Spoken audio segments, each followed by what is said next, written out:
Hey guys, कैसे हैं आप सब। आज हम बात करने वाले हैं वल्नरेबिलिटी क्या होता है, थ्रेट्स क्या होता है, रिस्क क्या होता है और इन सब के बीच में हम लोग डिफरेंसेस भी देखेंगे कि इनमें क्या क्या डिफरेंसेस होते हैं। तो चलिए स्टार्ट करते हैं वल्नरेबिलिटी से। अब एक एग्जांपल से समझते हैं कि वल्नरेबिलिटी होती क्या है। कोई भी घर से बाहर जाता है तो वो अपने घर को लॉक करता है। लेट्स सपोज किसी ने अपने घर पे छोटा सा ताला लगा दिया, तो अब कोई भी बाहर से आता है, कोई चोर या तीर, तो उसको ईजिली ब्रेक कर सकता है। तो इस केस में क्या हुआ, वो लोग वल्नरेबल हो गया। क्यों? क्योंकि उसको कोई खोल लेगा तो नुकसान हो जाएगा हमारा। अब दूसरे एग्जांपल से समझते हैं। लेट्स सपोज आपके पास एक स्कूटी है, कोई भी आता है और उसमें चाबी लगा देता है बाइक की, और तब भी स्टार्ट हो जाती है स्कूटी। तो जो स्कूटी का लॉकिंग मैकेनिज्म है वो वीक है, वो वल्नरेबल है, और वो भी एक वल्नरेबिलिटी है। क्यों? क्योंकि उसमें बाइक की चाबी लग रही है। क्योंकि कोई भी आएगा उसमें बाइक की चाबी लगाएगा तो वो तो स्टार्ट करके ले जाएगा। तो वल्नरेबिलिटी को आप ऐसा बोल सकते हो कि जो हमारे पास सिस्टम है उसमें कुछ वीकनेस है जिससे हमारा नुकसान हो सकता है या नुकसान होगा। हमने लॉक वाले सिस्टम में भी देखा और हमने स्कूटी वाले सिस्टम में भी देखा। तो दोनों क्या है, वल्नरेबल है। और अगर हम लोग दोनों ही यूज़ करेंगे और उनको चेंज नहीं करवाएंगे तो हमको लॉस हो सकता है। तो उसी तरीके से अगर हम एप्लीकेशन के सेंस में बात करें तो XSS हो गया, CSRF हो गया और SQL हो गया, तो ये सारी क्या है, हमारी वल्नरेबिलिटीज़ है। हम इनको ठीक नहीं करेंगे तो हमारे काफ़ी ज़्यादा नुकसान हो सकता है। अब चलिए बात करते हैं थ्रेड की।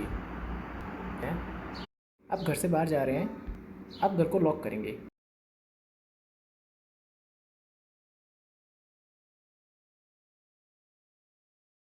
बट आप घर को लॉक करते क्यों हैं? ताकि आप जो है सेफ़ रह सकें थीफ से। क्यों? क्योंकि अगर थीफ आ गए घर पे तो क्या हो सकता है, आपके जो घर पे पैसे पड़े हैं, जो मनी पड़ी है, वो चोरी हो सकती है। या टेररिस्ट आ गए तो आपकी प्रॉपर्टी भी डैमेज हो सकती है।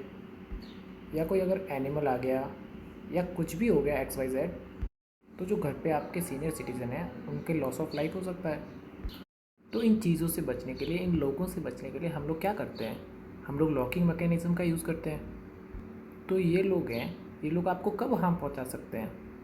जब आपका जो लॉक है वो वीक होगा, या आपके घर की कोई खिड़की है जो खुली होगी, या कोई बैक डोर ओपन होगा, तभी तो ये सारे लोग जो है अंदर आ सकते हैं। अगर आपने लेट्स सपोज लॉकिंग सिस्टम बहुत ही स्ट्रांग लगा सकता है तो कोई कैसे अंदर आएगा? आपके घर की विंडो जो खुली है वो लॉक होगी तो कैसे अंदर आएगा? या जो बैक डोर है वो बंद होगा तो कोई कैसे अंदर आएगा? तो अगर आप इनको ध्यान से देखें तो ये सारी क्या है, ये सारी वल्नरेबिलिटीज़ है कि आपने लॉक सही से नहीं लगा रखा, आपने घर की जो विंडो है वो खोल रखी है, आपने घर का पीछे का दरवाज़ा खोल रखा है। ये सारी वल्नरेबिलिटीज़ तो है। और अगर आपने इसको ठीक नहीं किया तो क्या होगा? Loss, property loss. और ये सब करेंगे कौन? Thieves, terrorist, animals. तो अगर हम इसके डेफिनेशन के बारे में बात करें तो हम सिंपल लैंग्वेज में ये बोल सकते हैं कि अगर कोई इन वेलनरेबिलिटीज़ को एक्सप्लॉइट करता है तो उसी को हम लोग थ्रेट बोलते हैं।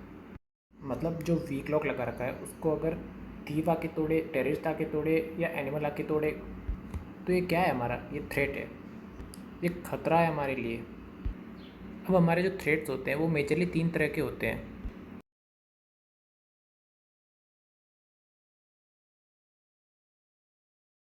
सबसे पहले होता है हमारा अनइंटेंशनल।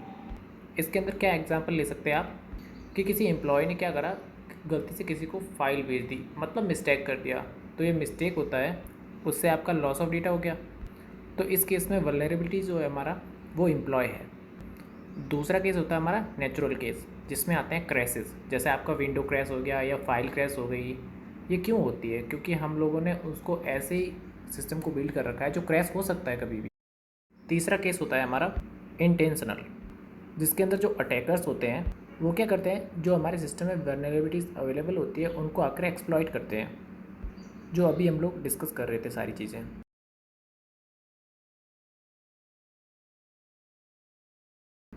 अब बात करते हैं रिस्क की। रिस्क के अंदर हम लोग चांसेस को कैलकुलेट करते हैं। चांस का मतलब यहाँ पे क्या होता है कि अगर जो ये थीफ है ये हमारे घर का दरवाज़ा ब्रेक कर देता है तो इसके कितने चांसेस हैं।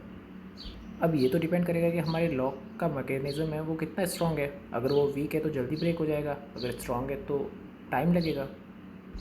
तो इसमें क्या है, हम लोग चांसेस को कैलकुलेट करते हैं, और अगर लॉक ब्रेक हुआ तो हमारा लॉस कितना होगा। हमारा जो डेटाबेस है वो कितना जाएगा। तो ये जो सारे फैक्टर्स होते हैं वो हम लोग कैलकुलेट करते हैं रिस्क केस में।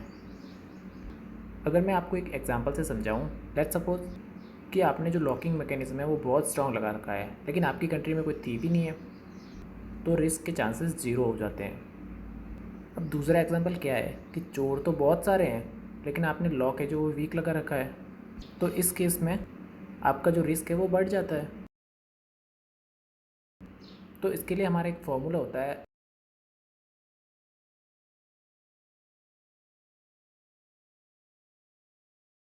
Risk equal to threat probability multiply by damage. उसके बाद जो हमारा रिस्क फैक्टर है वो आ जाता है। अगर आपको वीडियो अच्छी लगे तो वीडियो को लाइक कर देना, शेयर कर देना, चैनल को सब्सक्राइब कर देना। मिलते हैं नेक्स्ट वाले वीडियो में। Thank you.